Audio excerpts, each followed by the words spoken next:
नमस्ते बच्चों। प्रबंध के उत्प्रेरक तत्व हम पढ़ रहे हैं और पार्ट 1 में हमने वैल्यूज़, गोल्स, स्टैंडर्ड इन तीनों का परिचय प्राप्त कर लिया था और वहीं से ही हमने मूल्यों को पढ़ना प्रारंभ कर दिया था। आज हम भाग 3 ले रहे हैं। गृह व्यवस्था के उत्प्रेरक तत्व में मूल्य, लक्ष्य और स्तर के बारे में हम पढ़ चुके हैं। इन तीनों के बीच में संबंध को भी हम समझ इस संबंध को हमने इस उदाहरण के द्वारा भाग 2 में समझ लिया था और हम ये चीज़ समझ चुके हैं कि मूल्य जो होते हैं वो हमारे जीवन को अर्थ प्रदान करते हैं और लक्ष्य जो होते हैं वो हमारे जीवन को दिशा प्रदान करते हैं।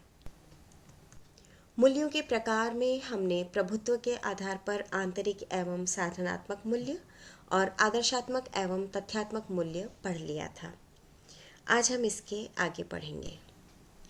मूल्यों के प्रकार में पार्कर के अनुसार होम साइंटिस्ट पार्कर ने जो मूल्य के दो भाग बताए हैं वो हैं आंतरिक मूल्य और बाहरी मूल्य।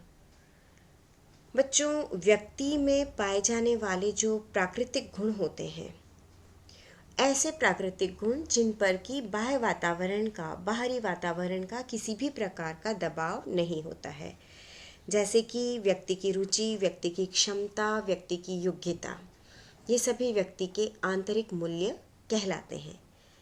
यानी कि आंतरिक मूल्य वे हुए जो कि प्राकृतिक गुण वाले मूल्य होते हैं और जिन पर किसी प्रकार का बाह्य दबाव नहीं होता है, रुचि, क्षमता, योग्यता इत्यादि। बाहरी मूल्य, बाह्य मूल्य, ये व्यक्ति के स्वयं के प्रयासों का फल होता है। जो भी कुछ व्यक्ति अपने जीवन काल में सीखता है, ये उसके प्रयासों का फल होते हैं, ये बाहरी मूल्य।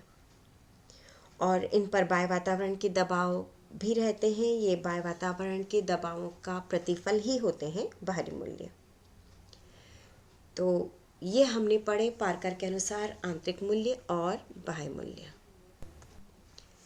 सुपर ने अपने अलग ढंग से मूल्यों को वर्गीकृत किया और उन्होंने 7 अंतर्भूत तथा 7 बाह्य मूल्यों का वर्णन किया। सुपर के अनुसार जो 7 अंतर्भूत मूल्य हैं वो हैं परहितवाद, यानी कि दूसरों के हित के बारे में सोचना, सृजनात्मकता, कुछ हमेशा नया सृजन करना, कुछ रचनात्मक करने का सोचना, स्वतंत्रता, इंडिपेंडेंस, बौद्धिक उत्तेजना, सभी व्यक्ति में बौद्धिक स्तर अलग अलग होता है और कौन कितना इंटेलिजेंट है और किस कार्य में वो इंटेलिजेंट है, ये एक अलग बात हो जाती है। तो ये भी एक अंतर्भूत मूल्य है। सौंदर्यवाद, सौंदर्य के प्रति रुचि रखना, सौंदर्य को सराहना और सौंदर्य से युक्त कार्यों को करना, ये होता है सौंदर्यवाद। उपलब्धि, व्यक्ति का अपना अचीवमेंट कि व्यक्ति कब कैसे क्या अचीव करता है अपने मूल्यों के द्वारा। और प्रबंध को अंतर्भूत मूल्य के बारे में इसलिए कहा गया है क्योंकि प्रबंध भी बच्चों नज़र नहीं आता है, कर लेने के बाद ये जीवन में उसके परिणाम हमें नज़र आते हैं। तो सुपर ने जो 7 अंतर्भूत मूल्य बताए हैं वो हैं परहितवाद, सृजनात्मकता, स्वतंत्रता, बौद्धिक उत्तेजना, सौंदर्यवाद, उपलब्धि और प्रबंध। इसी प्रकार बाह्य मूल्य जो बताए सुपर ने वो है जीवन राह, किस प्रकार का जीवन व्यक्ति जीना चाहता है, किस प्रकार की राह पर चलना चाहता है। सुरक्षा, ये व्यक्ति के जीवन में एक बहुत ही महत्वपूर्ण मूल्य होता है सुरक्षा, और इसी सुरक्षा के मूल्य को ध्यान में रखते हुए व्यक्ति कई प्रकार के विनियोजन, घर बनवाना इत्यादि कार्य व्यक्ति सुरक्षा के मूल्य के कारण ही करता है। प्रतिष्ठा, व्यक्ति के सभी कार्यों में प्रेस्टीज का सवाल नजर आता है। आर्थिक प्रतिलाभ, सहयोगी, परिवर्ती यानी कि चारों तरफ का वातावरण, विविधता, ये सभी बाह्य मूल्य हैं जो कि सुपर ने बताए हैं। हमने पार्कर के अनुसार बताए गए मूल्यों को पढ़ा, सुपर के अनुसार बताए गए अंतर्भूत मूल्य और बाह्य मूल्य को पढ़ा, और अब हम लिंडसे के अनुसार बताए गए मूल्यों के बारे में पढ़ेंगे। लिंडसे ने बताया सबसे पहला सैद्धांतिक मूल्य, बौद्धिक स्रोतों द्वारा सच को मानना, सच को जानना, उसको अपनाना और सच को खोजने में रुचि रखना, जैसे कि विज्ञान का अध्ययन, दर्शन का अध्ययन आदि सभी बच्चों सैद्धांतिक मूल्य कहलाते हैं।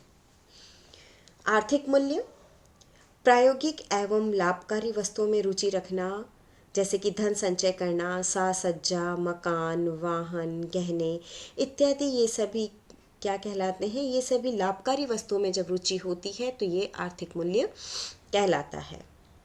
उसके बाद आता है सौंदर्यात्मक मूल्य। सौंदर्य में, सुंदरता में, कला में रुचि रखना, कविता लिखना, चित्रकला करना, शिल्पकारी करना इत्यादि सौंदर्यात्मक मूल्य कहलाते हैं।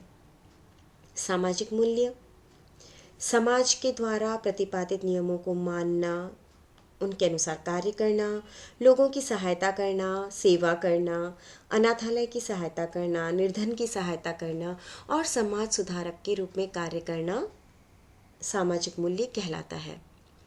राजनीतिक मूल्य बच्चों अन्य व्यक्तियों के ऊपर प्रभुत्व रखना, प्रशासनिक शक्ति में रुचि रखना, जैसे कि नेतृत्व करना, अपनी बातों से सभी लोगों को प्रभावित करना, उनको अपनी बात किसी भी तरह समझाना और मनवाना, राजनीतिक दल में कार्य करना आदि राजनीतिक मूल्य कहलाते हैं।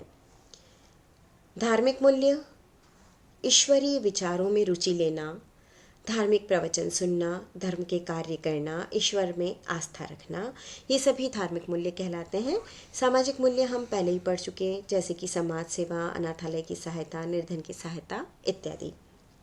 बच्चों ये जो सभी मूल्य होते हैं ये केवल व्यक्ति के विचारों के प्रकार और व्यक्तित्व मान में उपयोगी हैं, बल्कि बच्चों व्यक्तित्व परीक्षण में भी विशेष स्थान रखते हैं।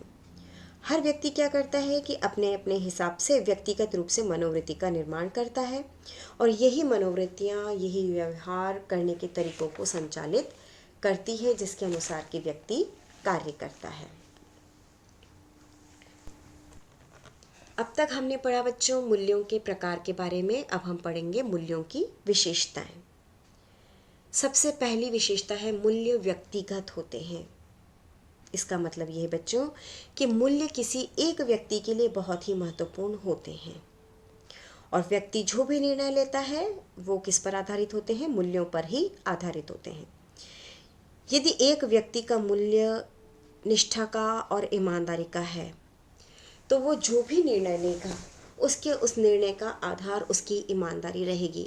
हमने बच्चों ये बात पहले भी की थी कि चाहे कैसी भी परिस्थितियां हो, कितनी भी कठिन परिस्थितियां सामने आ जाए, व्यक्ति चाहे कितना ही निर्धन क्यों नहीं हो और कितनी ही उसे पैसों की आवश्यकता क्यों नहीं हो, लेकिन अगर व्यक्ति ईमानदार है यानी कि उसका मूल्य ईमानदार है तो व्यक्ति कभी भी ऐसे लक्ष्य निर्धारित नहीं करेगा जिसमें कि वो ईमानदारी का पालन नहीं कर सके।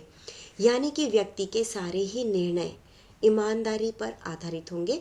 ईमानदारी बच्चों एक एग्जाम्पल है मूल्य का। इसी प्रकार से व्यक्ति का मूल्य स्वास्थ्य होता है, स्वच्छता होता है, कई सारे मूल्य होते हैं, सम्मान होता है, सुरक्षा होता है, प्रतिष्ठा होता है।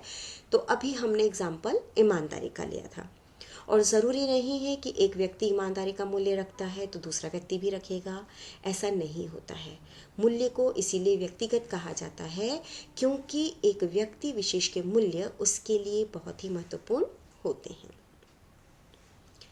बच्चों मूल्य निर्देशात्मक होते हैं। हमने मूल्य के बारे में बच्चों जितना भी पढ़ा, हमने यही देखा कि जीवन में हमें कैसे प्रगति करनी है, कैसे आगे बढ़ना है, क्या कार्य करने चाहिए और क्या नहीं करने चाहिए। यानी कि जीवन में आगे बढ़ने की सही दिशा और प्रेरणा हमें मूल्य प्रदान करते हैं, इसलिए मूल्य को निर्देशात्मक कहा जाता है। मूल्य रचनात्मक तरीके से व्यक्तित्व का निर्माण करते हैं बच्चों, क्योंकि यही मूल्य होते हैं जो कि व्यक्ति को उसके व्यवहार को करने में सहयोग देते हैं और इसी के आधार पर, इन्हीं मूल्यों के आधार पर व्यक्ति अपनी मनोवृत्ति का विकास करता है और उस मनोवृत्ति के आधार पर कार्य करता है। इसीलिए रचनात्मक तरीके से व्यक्तित्व का निर्माण करता है। मूल्य सहनशील, संतोष देने वाले और इच्छित होते हैं। इच्छित इसलिए होते हैं बच्चों क्योंकि मूल्य तभी है जबकि वो हमारी इच्छा में शामिल है, तभी वो हमारा मूल्य है। जैसे कि हमने अभी एक उदाहरण लिया था ईमानदारी का। मूल्य में अगर एक व्यक्ति का मूल्य ईमानदारी है तो ये मूल्य सहनशील कैसे हुआ बच्चों? मूल्य सहनशील और संतोष देने वाले होते हैं। कितनी भी कैसी भी विकट परिस्थिति में अगर वो व्यक्ति हर परिस्थिति को सहन करता हुआ अपने मूल्य से डिगता नहीं है, अर्थात ईमानदारी पर बना रहता है और सही कार्य ही करता है, तो मूल्य ने क्या किया? व्यक्ति को सहनशील बनाया। और जब सहनशीलता के साथ भले ही अपनी ईमानदारी पर चलते हुए वो कम पैसा कमाए बच्चों, अपनी सभी आवश्यकताओं की पूर्ति नहीं कर पाए, लेकिन फिर भी क्योंकि वो अपनी ईमानदारी पर कायम रहा, ये मूल्य उसे संतोष देता है, उसे सेटिस्फेक्शन देने का कार्य करता है। मूल्यों की तीव्रता प्रत्येक व्यक्ति के लिए भिन्न भिन्न होती है।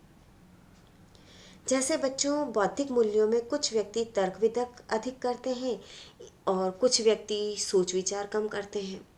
कुछ व्यक्ति बहुत सोच समझ के बोलना पसंद करते हैं और कुछ व्यक्ति बिना सोचे समझे कुछ भी कहने में माहिर होते हैं।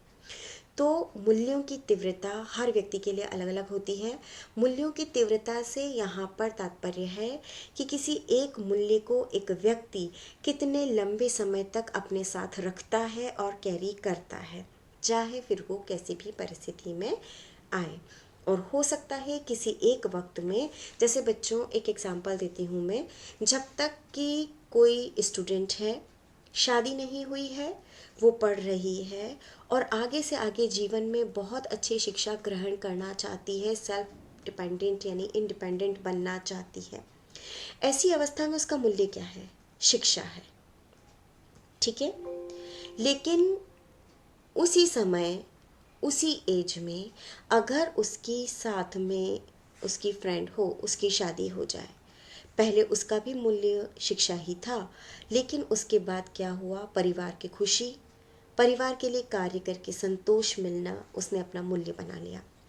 तो मूल्य की तीव्रता अब शिक्षा से हट करके उसकी किसी और पर चली गई, लेकिन जिसकी शिक्षा है उसकी शिक्षा है। तो दो व्यक्तियों की मूल्यों की तीव्रता में भिन्नता होती है और इसके साथ किसी एक व्यक्ति की मूल्यों की तीव्रता में भी समय, स्थान और परिस्थिति के साथ परिवर्तन हो जाता है। आज शिक्षा बहुत महत्वपूर्ण है। इंडिपेंडेंट बनना है, अर्न करना है, बहुत अच्छी शिक्षा ग्रहण करनी है, आगे बढ़ना है। शिक्षा प्राप्त करते करते अगर शादी हो जाती है, जिम्मेदारियां आ जाती है, तो परिवार की खुशी, हैप्पीनेस जिसे हम कहते हैं, वो एक प्राथमिक मूल्य बन जाता है। शिक्षा मूल्य अभी भी है लेकिन वो द्वितीयक हो गया। तो मूल्यों की तीव्रता में हैप्पीनेस ऊपर आ गई और शिक्षा नीचे आ गई। तो हर व्यक्ति के लिए हर मूल्य की तीव्रता भिन्न भिन्न होती है और एक से दूसरे व्यक्ति के लिए भी मूल्यों की तीव्रता अलग अलग होती है। मूल्य सामान्य तथ्यों पर आधारित होते हैं और बच्चों, मूल्य स्थान और परिस्थिति के अनुसार परिवर्तित भी होते हैं। जैसे कि एक कार्यरत महिला के लिए परिस्थिति के अनुकूल मूल्य अलग होंगे। घर में वह माँ के रूप में होती है, लेकिन जब वो अपने कार्यस्थल पर होती है तो जो उसका रोल होता है वह उस रूप में होती है। तो मूल्य सामान्य तथ्यों पर आधारित होते हैं जो कि समय, परिस्थिति, वातावरण इत्यादि के साथ भी बदलते रहते हैं। मूल्य लक्ष्य के निर्धारण में सहायक होते हैं और निर्देशक का कार्य करते हैं। बच्चों, मूल्य किसी वस्तु, विचार और सोच प्रक्रिया का गुण होता है और इसीलिए लक्ष्य के निर्धारण में वो सहायता करता है। एक व्यक्ति के सामने एक लक्ष्य को निर्धारित करने से पहले उसके सामने कई सारे विकल्प होते हैं और उन सारे विकल्पों में से किसी एक बेस्ट का, जो सबसे अच्छा लक्ष्य हो सकता है, उसका चयन करना बहुत महत्वपूर्ण होता है और उसका चयन व्यक्ति मूल्य के आधार पर ही करता है। तो मूल्य लक्ष्य के निर्धारण में सहायक होते हैं और किस दिशा में कैसे आगे बढ़ना है, इसका दिशा निर्देश भी मूल्य ही प्रदान करते हैं। बच्चों, मूल्य संस्कृति के परिचायक होते हैं क्योंकि हमारे जो मूल्य होते हैं वो हमारी संस्कृति से आते हैं। हमने मूल्यों के उद्गम के बारे में पढ़ा था बच्चों। मूल्य परिवार से, संस्कृति से आते हैं। हमारे परिवार की जैसी संस्कृति है, जैसा हम लोगों को देखते हैं और जिस माहौल में हम पले बड़े होते हैं, वो कब हमारा मूल्य बन जाते हैं हमें पता ही नहीं चलता है। तो हम संस्कृति के आधार पर ही मूल्य हमारे निर्मित करते हैं। मूल्य हमारी संस्कृति को प्रदर्शित करते हैं। जैसे कि बच्चों हम भारतीय संस्कृति की बात करें बच्चों, तो बड़ों का आदर करना, भाग हमने पढ़े, स्नेहपूर्ण व्यवहार करना, और अंतिम भाग मूल्य के बारे में हमने पढ़ा, अतिथि सत्कार, लेकिन मोटिवेटिंग फैक्टर्स हमारे मूल्यों में पहला भाग पढ़े हैं, क्योंकि इसमें हमने सिर्फ तो इस प्रकार से मूल्य संस्कृति के परिचय, आज हमने मूल्यों के प्रकार तो अभी हमने बात की मूल्यों की विशेषताओं के बारे में। इसी के साथ मूल्य का चैप्टर समाप्त होता है। अगला चैप्टर हमारा होगा लक्ष्य का, जो कि मोटिवेटिंग फैक्टर्स ऑफ मैनेजमेंट का सेकंड फैक्टर है। फर्स्ट फैक्टर मूल्य था जो हमने पढ़ लिया, सेकंड फैक्टर गोल्स हैं जो कि अब हम नेक्स्ट लेक्चर में पढ़ेंगे। धन्यवाद।